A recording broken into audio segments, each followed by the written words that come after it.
कि मेन्यू में जितनी सारी सब्जियां लिखी है ना वो सब्जी मंडी में मिल नहीं रही हैं। शादी में ईद के बाद ही मुसीबतें ही खड़ी हुई ऐसी कि जो ना पहले कभी देखी और ना कभी सुनी। अब आप ही गुरिंदर का फूटा बेबे पर गुस्सा। आखिर क्यों बेबे हो रही हैं नीति और संजू की शादी को लेकर परेशान। सीरियल परी नीति का आने वाला एपिसोड बहुत ही ज्यादा ड्रामेटिक हो चला है। वाल आप देखेंगे कि कैसे बेबे घर में चीखते चिल्लाते हुए एंटर करती हैं क्योंकि घर में शादी की तैयारियां चल रही हैं। शादी किसकी, तो संजू और नीति की। वाल आप देखेंगे कि कैसे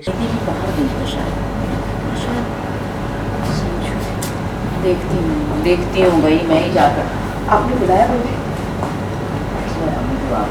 ये डेकोरेटर्स वाले ना ये मुझसे कुछ पूछ रहे थे, तो तू जरा इन्हें बता ना क्या करना है।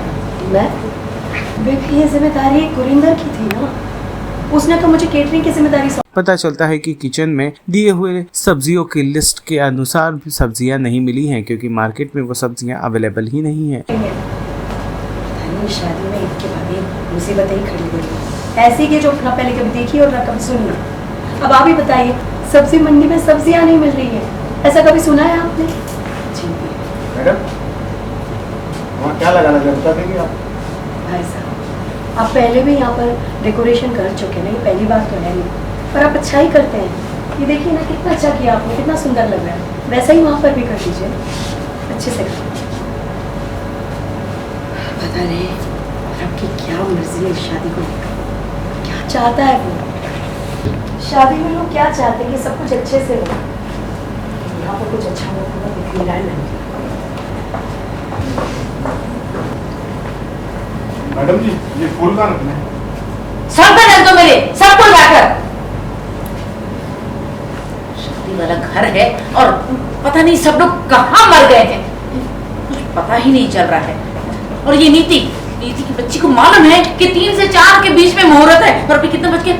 हाय रब्बा, 11:30 बज गए हैं और इस नीति का कुछ पता नहीं है। हाय रब्बा, आप ही मदद करो कुछ, पागल लड़की।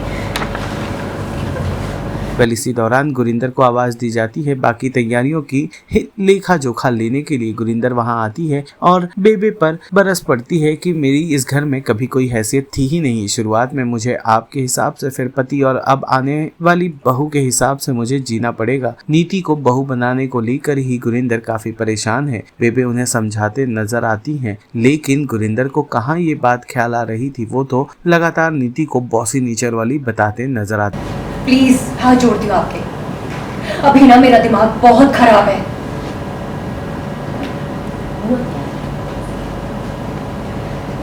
बेबे आप ही मैंने एक बात सुन, इस घर में कभी मेरी चलेगी भी या नहीं, या बस जिंदगी भर में लोगों की ऐसी सुनती रहूंगी? इस घर में मेरी कोई हैसियत है या नहीं बेबे?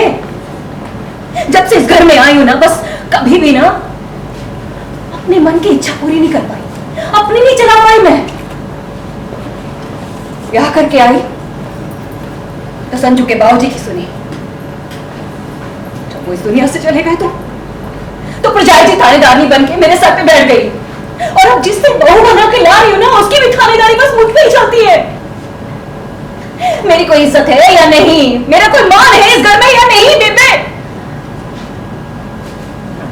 ठांडी रख रही हूँ बेबे, ठांडी रख रही हूँ इतने दिनों से, लेकिन अब ये बेइज्जती ना मुझसे और बर्दाश्त नहीं होती। इंसान हो बेबे मैं, और मुझे भी जीने के लिए थोड़ी सी इज्जत चाहिए। अगर इज्जत नहीं दे सकती ना, तो कोई जहरी पुड़िया लाकर मुझे दे तो मैं खा लूंगी। सब सुन रहे हैं अंदर, क्या कर रही है? ऐसी गलती हाँ सबके सामने करने की होती है क्या? बेबे जब मेरी बात सुननी ही नहीं है तो फिर क्या हुआ क्यों पूछ रहे थे? रहने दीजिए आप ही, चलिए। कुछ नहीं होने वाला, तेरा रोने धोने से कुछ नहीं होने वाला, क्योंकि नीति की आदत है ये भाई सब पर हुक्म चलाने की। तू अकेली थोड़ी ना है, और वो आज भी चलाएगी और बाद में भी चलाएगी, ये समझ ले। अपना जाना पुत्र, उसे भी मेरी कोई परवाह नहीं है। पहले उसकी जिंदगी में परी और पार्वती उसे सब में लगा हुआ है, और जिस लड़की को मैं इतना प्यार करती हूँ वो बना कर ला रही इस घर में, उसे भी सिर्फ अपनी पड़ी है, अपना ही देखती है वो। लेकिन बेबे मेरा क्या?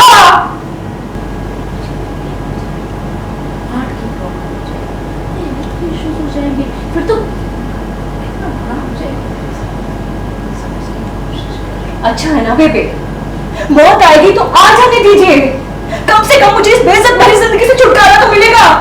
बस कर, प्लीज बस कर।